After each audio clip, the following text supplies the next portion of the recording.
लगा करके एक दूसरे के एंटी प्रेशर रखना, फिर दूसरे हाथ को और दोनों हाथ घुटनों पर रख करके कंधों को गोल घुमा देंगे। लहसुन, गोमूत्र, तुलसा पत्र, सुबह खाली पेट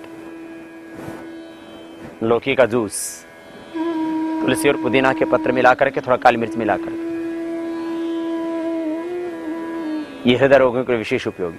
हृदय रोगों के लिए ये सूक्ष्म व्यायाम और इसके साथ आसन जो भी करने हो वे सरल करें, सहज रूप से करें। जैसे मंडूकासन ही करना है तो सहज करें, शशकासन करना है सहज करें, भुजंगासन, शलभासन, उत्तान पादासन, मंडूकासन और प्रतिदिन के अभ्यास क्रम में मरकटासन। 7 आसन, 7 प्राणायाम, 7 सूक्ष्म व्यायाम हमने हर व्यक्ति के लिए इनको अनिवार्य रूप से योग के पैकेज में शामिल किया हुआ है। ये सभी को करने, आसन सहज करना, तीव्रता से नहीं करना, ज्यादा बल नहीं लगाना। मान उत्तान पादासन करना है तो एक बार से करना, भुजंगासन करना है तो ज्यादा शक्ति नहीं लगाना, सहज करना, इतना विशेष ध्यान। और एक छोटा सा और उपाय, यदि हार्ट की प्रॉब्लम बहुत ज्यादा है, दवाई एकदम से बंद नहीं करना, धीरे धीरे बंद करना। ऑपरेशन के मैंने कहा यदि एंजियोप्लास्ट करवाया आपने, माने जो है आपने बड़ा ऑपरेशन नहीं करवाया हार्ट का, तो थोड़ी दिन बाद आप प्राणायाम करना प्रारंभ कर सकते हैं। एक स्टंट डलवाया आपने, स्टंट डलाने के बाद आप प्राणायाम करते रहेंगे तो वो स्टंट भी ठीक रहेगा, नहीं तो वो स्टंट भी गड़बड़ हो जाएगा थोड़े दिन के बाद। इसलिए भाई प्राणायाम एंजियोप्लास्टी के बाद 10-15 दिन बाद शुरू कर सकते हैं। डीप ब्रीथ माने लंबा सांस, बहुत धीमी गति से कि श्वास की ध्वनि ना हो, इतना लंबा धीरे धीरे और धीरे धीरे छोड़ना। लेकिन बाईपास के बाद, पूरा ओपन हार्ट सर्जरी के बाद प्राणायाम तब करना जब घाव आदि, टांके आदि पूरी तरह से भर जाएं, कोई पीड़ा ना रहे, तो 6 महीने के बाद धीरे धीरे शुरू करें और 1 साल बाद पूरा प्राणायाम कर सकते हैं। करना नहीं तो फिर दोबारा बाईपास के लिए तैयार हो जाना, दोबारा कटाई होगी यदि नहीं किया तो। इसलिए आप प्राणायाम तो करना ही पड़ेगा आपको, इससे तो छुटकारा है ही नहीं। हाँ, बाईपास के कुछ दिनों के बाद थोड़े थोड़े डीप ब्रीथ तो खुद डॉक्टर भी करने के लिए बोलते हैं, इसलिए सजगता पूर्वक करना प्राणायाम। फिर बहुत ज्यादा प्रॉब्लम बढ़ी हुई है, एलोपैथ के अंदर आप दवाइयां लेते ही, आयुर्वेद के भी कुछ चीजों का प्रयोग कर सकते हैं जो हृदय के लिए बहुत ही उपयोगी हैं, और उसका भी हमने हजारों नहीं, मैं समझता हूं कि अभी तक लाखों रोगियों पर उस दिन का प्रयोग किया है।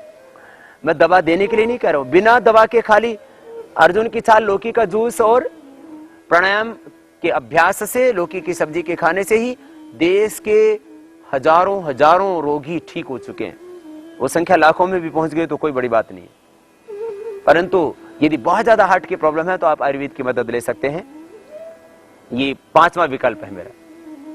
मैंने कहा फर्स्ट प्राणायाम, सेकंड आसन, तीसरा फिर उसके अंदर एक्यूप्रेशर, चौथा उसके अंदर प्राकृतिक उपचार, आपके आसपास की प्रकृति, 5वां आयुर्वेद। आयुर्वेद में हृदयामृत आप 2-2 गोली सुबह शाम ले सकते हैं। हृदयामृत 2-2 गोली सुबह शाम, अर्जुन की छाल के काढ़े के साथ। अर्जुन की छाल 1 चम्मच, 1 कप गाय का दूध, 1 कप पानी उबाले, जब 1 कप बच जाए पकाते पकाते तब छान करके इसी के साथ हृदयामृत 2-2 गोली सुबह शाम ले लें। कोई भी हार्ट की प्रॉब्लम है, हार्ट की प्रॉब्लम तो तभी डायग्नोज होती है जब आप डॉक्टर के पास जाकर के चेक करवाते हैं। तो हार्ट की प्रॉब्लम के लिए हृदयामृत, अर्जुन की छाल, और साथ में ही बहुत ज्यादा धड़कन बढ़ जाती है, बेचैनी हो जाती है, पेन होने लगता है, तो उसमें भी आयुर्वेद की चीज, कुछ औषधियां बहुत ही ज्यादा मददगार रूप हो सकती है आपके लिए। मोती पिष्टी 5 ग्राम, अकीक पिष्टी 10 ग्राम, संज्ञेय सव पिष्टी 10 ग्राम, मोती पिष्टी 5 ग्राम, अकीक पिष्टी 10 ग्राम, संज्ञेय सव पिष्टी 10 ग्राम, सबको मिला ले, 25 ग्राम हो गया। 60 पुड़िया बना ले, सुबह शाम 1-1 पुड़िया शहद, गर्म पानी या मलाई के साथ ले लें, जो आपको अनुकूलता हो। हृदय रोगियों को गाय का दूध जरूर पीना चाहिए, नहीं तो हृदय कमजोर रहेगा आपका। आजकल लोग दूध पीते ही नहीं है, डरते हैं, भयभीत रहते हैं। दूध से हृदय रोग बढ़ता नहीं है, दूध से हृदय रोग दूर होता है। पहले हमारे यहाँ गाय का दूध क्षीर पाक बना करके अर्जुन की छाल में दिया करते। दूध हृदय रोगियों के लिए जरूरी है। हाँ, बहुत ज्यादा भैंस आदि का दूध या बहुत ज्यादा फैट का दूध नहीं होना चाहिए। गाय का दूध तो वैसे ही ज्यादा फैट उसमें होता ही नहीं है, और घी खाने से कोलेस्ट्रॉल नहीं बढ़ता।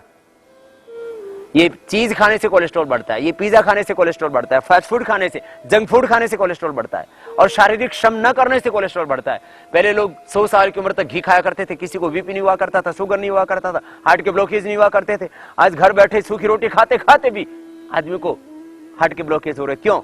क्योंकि आदमी ने श्रम करना छोड़ दिया। इसलिए श्रमशीलता जीवन में होनी चाहिए, और थोड़ा सा आहार पर नियंत्रण होना चाहिए। उतना खाओ जितना जरूरी है, आवश्यकता से ज्यादा ना खाओ। ऋत भूख हित भूत मित भूख को अरु, कौन रोगी नहीं होता जो ऋत भूख ऋतु के अनुकूल खाता है, मित भूख कम खाता है। कम खाओ, गम खाओ, गमाए तो सह लेना, कम खाना। हितकारी खाओ, आपकी लिए जो जरूरी है, आपकी प्रकृति जिसको स्वीकार करती है उसको खाओ। थोड़ा सा आहार पर ध्यान, प्रसन्नता मन में, हर पल मस्त रहो। तुम ईश्वर के पुत्र हो, ईश्वर की पुत्रियां हो। हर पल तुम इस भाव में जियो, मैं भगवान का हूं, भगवान मेरा है, कुछ लेकर के ना आया था, न लेकर के जाऊंगा।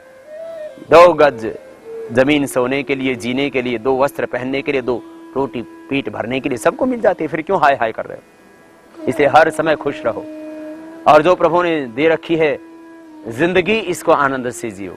जिंदगी एक उत्सव है, इसको जी के देखो। हर पल खुश रहो, प्रसन्न रहो। प्रतिकूलता है उनको भी भगवान का प्रसाद मान के स्वीकार कर लेना। धूप को भी, छांव को भी, प्रकाश को भी, अंधेरे को भी, सुख को भी, दुख को भी, मान को भी, अपमान को भी, यश को भी, अपयश को भी, जय और विजय को, दोनों के अंदर तुम सम रहना, क्योंकि सब प्रभु तुम्हारी परीक्षा लेने के लिए सब कुछ कर रहा है। बाकी तो ये सब माया है, और उस प्रभु की ही सब छाया है। तुम ऐसा मान करके करोगे, तुम्हारा प्रियजन यदि तुम्हें थप्पड़ भी मारता है तो तुम्हें आनंद आता है, और दूसरा तुम्हारी और आंखें थोड़ा घुरा के भी देखता है तो तुम कहते हो क्यों घुरा करके देख रहे हो? भगवान का प्रसाद मानने से सारे दुख हल्के हो जाएंगे अपने आप ही। इसलिए जीवन में हर पल प्रतिकूलताओं के अंदर अपनी प्रतिभा को मुखरित होने देना। संघर्षों में, बाधाओं में तुम कभी भी नहीं घबराना, यही तो ईश्वर भक्त का लक्षण है। और फिर रोज ये योगाभ्यास करने के बाद शवासन कर लेना। देखो, शवासन और आसन, आसन कोई भी करें आप, योग के जितने भी आसन होंगे, हृदय रोगी जैसे उत्तान पादासन करना है तो दोनों पैरों से नहीं, एक एक पैर से करें। पवन मुक्तासन करना है तो एक एक पैर से सहज करें। और जो है कोई भी आसन करें हृदय रोगी, ताकत के साथ नहीं करें, बहुत सहज, बस यूं मोड़ा, और जितना झुक सकते हैं इतना झुक सकते हैं तो इतना ही झुके। यूं नहीं कि जरूर यूं ही लगाना है, आप इतना झुक सकते हैं तो इतना ही झुकिए, ऐसे आराम से सहज करें सभी आसन।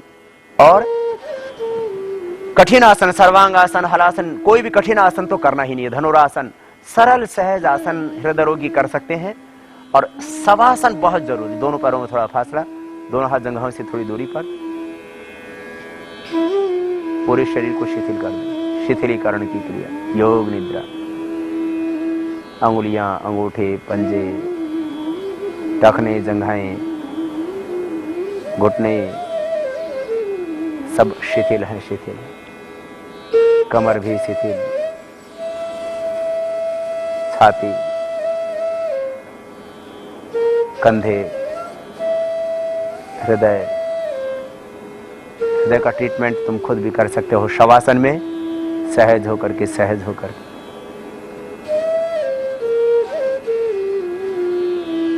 कंधे, कोहनियां, भुजाएं, कलाइयां, अंगुलियां, सब कुछ शिथिल, चेहरा भी शिथिल, सहज सहज।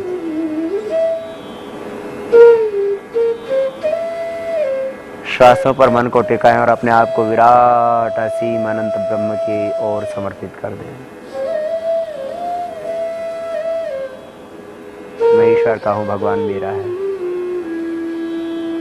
कोई भय नहीं, कोई चिंता नहीं। जैसे एक बालक माँ की गोद में होता है, तुम परमेश्वर की गोद में थोड़ी देर विश्रांति पाना।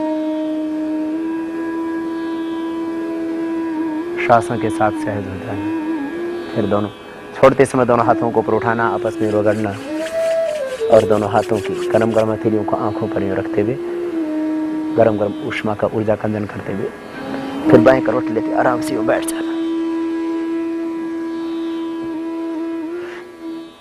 ये शवासन भी हृदय रोगियों के लिए बहुत ही उपयुक्त, बहुत जरूरी। शवासन के करने से एक अज्ञात का भय मिट जाता है। रोज रात को सोते वक्त भी शवासन करते करते ही सोना। हर आदमी भयभीत है, हर आदमी अज्ञात से भयभीत है। इसलिए वो ज्योतिषियों की शरण में जाता है, तांत्रिकों की शरण में जाता है, वो मंदिरों में जाता है, वो मस्जिदों में जाता है, वो पूजा पाठ करता है। आदमी भगवान से नहीं डरता, आदमी भय से भयभीत होकर के भगवान की शरण में आता है। भय, अज्ञात का, असुरक्षा का भाव उसके भीतर एक पनपता रहता है। उसको ऐसा लगता है कुछ अनहोनी ना हो जाए, और उस अनहोनी से बचने के लिए फिर वो दोष मढ़ता है, बोले शनि के तो राहु की दशा ठीक नहीं चल रही, तेरी मनोदशा ठीक नहीं है, ग्रह दशा सब कुछ ठीक है। सहज रहो, प्रसन्न रहो, मस्त रहो, ईश्वर पर, एक परमेश्वर पर विश्वास रखो। ये दिशाएं शुभ हैं, ये हवाएं शुभ है। पूर्व पश्चिम उत्तर दक्षिण चारों दिशाओं में परमेश्वर है। वो तुम्हारे बाहर भी है, तुम्हारे भीतर भी है, तुम्हारे हृदय में भी है। तेरे हृदय में तो स्वयं भगवान है, तो क्यों भयभीत है कि मेरे ये हार्ट की प्रॉब्लम तो मिटेगी ही नहीं। तेरे हृदय में तो स्वयं नारायण है। तो प्राणायाम कर, ध्यान कर, हृदय के अवरोध तो मिटेंगे ही। भिद्यते हृदय ग्रंथि छिद्यन्ते सर्व संशयाः क्षीयन्ते चास्य कर्माणि तस्मिन् दृष्टि परावर। हृदय के अवरोध मिटेंगे और हृदय में स्वयं भगवान मिलेंगे।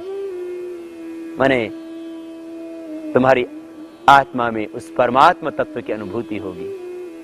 ये जीवन की पूर्णता, ये साधना की पूर्णता, ये उपासना की पूर्णता, ये योग की पूर्णता। तो प्राणायाम से हृदय के अवरोध मिटेंगे, एक पहली बात। मन के बंधन कटेंगे, ये इससे भी बड़ी बात। अविद्या, अस्मिता, राग, द्वेष, अभिनिवेशा, पंचक्लेश, ये पंचक्लेश भी मिटेंगे। और योग, चित्त वृत्ति निरोध, अभ्यास, वैराग्य, अभ्यम तन निरोध, प्रमाण, विपर्य, विकल्प, निद्रा, स्मृति आदि जब वृत्तियां मिट जाएंगी, तब तुम अपने स्वरूप से, अपने अस्तित्व से, केंद्र से जुड़ जाओगे। तो योग के दो अर्थ, व्याधियां मिटेंगी, समाधि लगेगी। मुझे लगता है इस प्राणायाम के अभ्यास से आप निश्चित रूप से स्वस्थ बनेंगे। आपके हृदय के सब अवरोध भी दूर होंगे, हार्ट के अवरोध ही दूर नहीं होंगे। जीवन में और बहुत सारे जो अवरोध खड़े हो गए थे और जीवन नरक बन गया था, ये जीवन भी स्वर्ग बनेगा। यही जन्नत है, यही स्वर्ग है, यही मुक्ति है। मुक्ति किसको बोलते हैं? छूटने को। छूटना किससे? बंधन से, अज्ञान से। अज्ञान से छूटे, जीवन मुक्त हो गए। आप जीवन मुक्त भी होंगे, हृदय रोग से भी मुक्त होंगे, दैहिक संतापों से भी मुक्त होंगे, मानसिक तापों से भी मुक्त होंगे।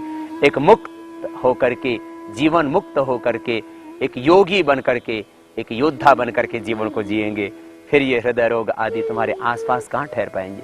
इसलिए प्रतिदिन प्राणायाम का अभ्यास करना, प्रकृति का आश्रय लेना, ईश्वर पर विश्वास रखना, हर पल खुश रहना, हर पल प्रसन्न रहना। हृदय रोग निश्चित रूप से जो हमने आपको बताई विधि, इससे दूर होगा ही। और इसी के ऊपर अभी तो और हम वैज्ञानिक रीति से काम कर रहे हैं पतंजलि योगपीठ में। मुझे लगता है अब ये भारत के अंदर ये जो 30 लाख लोग हर वर्ष कॉरोनरी हार्ट डिजीज से जो मर रहे हैं, ये भी बचेंगे। और पूरी मानवता, जहां जहां तक इंसान बसता है, वहां वहां तक योग व्याप्त हो जाएगा, तो पूरी दुनिया ही रोग मुक्त हो जाएगी। दवाइयां चाहे वो किसी भी पैथी की हो, शायद खाने की आवश्यकता ही नहीं होगी। योगम शरणम गच्छामि की क्षण में ये पूरा विश्व आएगा, तो रोग भी मिटेंगे और विश्व शांति का काम भी पूरा होगा। ध्यान रखें, धूम्रपान, मद्यपान, तंबाकू व अन्य व्यसनों का त्याग करें। प्रसन्न रहने की कोशिश करें।